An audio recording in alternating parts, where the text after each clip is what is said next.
Around 2,500 years ago, in an unremarkable town in mainland Greece, something incredible happened.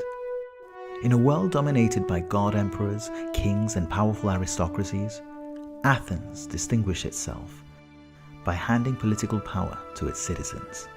Athenians called this innovative system of government democracy, the rule of the people.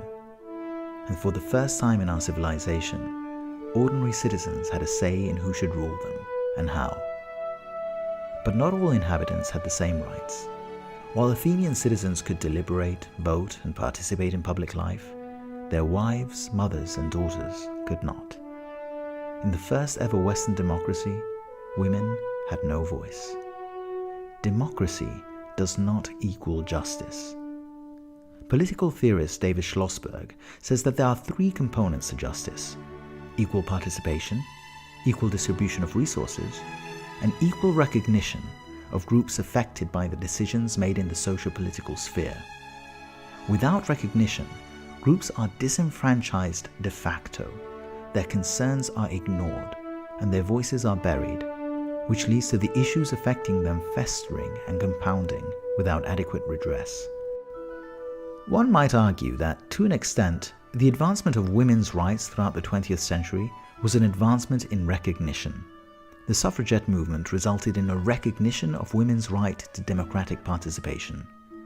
So-called second wave feminism resulted in the recognition of women's right not to be discriminated in the workplace, which had a large impact on female employment generally and the distribution of wealth between genders. 25 centuries after Athens' golden age, Western democracies have become more inclusive, to the point where today women ostensibly enjoy the same rights, privileges, and obligations as men. Women can sue employers that discriminate based on gender. They can report sexual assault to the authorities. They can testify in court against their assailants.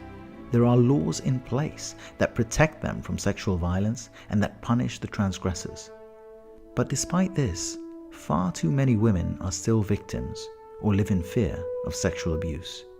And this injustice, which disproportionately affects women, is rooted in embedded cultural norms that promote a view of women as inferior, as objects, as less fully human than men. This is neither equality nor justice. As Schlossberg writes, a state may set an example of recognizing a socially demeaned group, but recognition must happen as much in the social, cultural, and symbolic realms as in the institutional.